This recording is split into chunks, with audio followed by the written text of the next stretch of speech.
AFC Asian cup বাছাইয়ে বাংলাদেশের পরের দুই ম্যাচ হংকংয়ের বিপক্ষে ৯ অক্টোবর ঢাকায় এবং ১৪ অক্টোবর হংকংয়ে হবে ম্যাচ দুটি।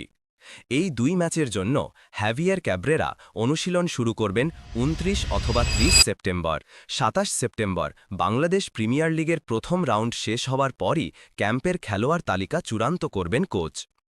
সেপ্টেম্বরের প্রথম সপ্তাহে নেপাল সফরে ক্যাব্রেরা পাননি দলের দুই তারকা ফুটবলার হামজা দেওয়ান চৌধুরী ও শামিত সোমকে।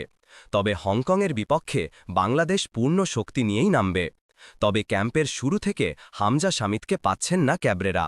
ম্যাচ শেষ করে ওরা হয়তো ৫ তারিখে উঠবে, ৬ তারিখে হামজা নামবে, ৭ তারিখে সমিত নামবে। ইংল্যান্ড প্রবাসী হামজার ক্লাব লেস্টার সিটির ম্যাচ আছে ৪ অক্টোবর এবং কানাডা প্রবাসী শামিতের ক্লাব কাভালরি এফসির ম্যাচ আছে ৫ অক্টোবর। যে কারণে হামজা ক্যাম্পে যোগ দেবেন ৬ অক্টোবর এবং শামিত সোম ৭ অক্টোবর। নেপাল সফরের সময় ক্যাব্রেরার দলে ছিলেন না ইতালি প্রবাসী ফাহামিদুল ইসলামও।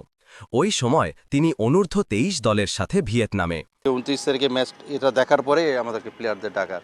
আর ফামিদুলের যেটা ব্যাপারটা হচ্ছে হয়তো ২৬-২৭ তারিখ ওর একটা আছে, তারপরে জানা যাবে। এবার জাতীয় দলের ক্যাম্পে তাকে প্রথম দিন থেকেই যোগ দিতে বলা হয়েছে বাফুফে থেকে। তবে ক্লাবের সাথে আলোচনা করে ২-১ দিনের মধ্যে ফাহামিদুল জানাবেন কবে আসতে পারবেন। সেভাবেই বাফুফে তার বিমানের টিকিট পাঠাবে। এএফসি এশিয়ান কাপে বাংলাদেশ ২ ম্যাচ খেলে পেয়েছে মাত্র ১ পয়েন্ট। ২৫ মার্চ শিলংয়ে ভারতের বিপক্ষে গোলশূন্য ড্র করে ১০ জুন ঘরের মাঠে সিঙ্গাপুরের কাছে ২-১ গোলে।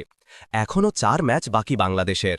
হংকংয়ের বিপক্ষে ২ ম্যাচের পর বাংলাদেশ পরের ম্যাচ খেলবে ভারতের বিপক্ষে ঢাকায় ১৮ নভেম্বর। আগামী বছর ৩১ মার্চ সিঙ্গাপুরের বিপক্ষে অ্যাওয়ে ম্যাচ দিয়ে শেষ হবে বাংলাদেশের এএফসি এশিয়ান কাপ বাছাইয়ের মিশন।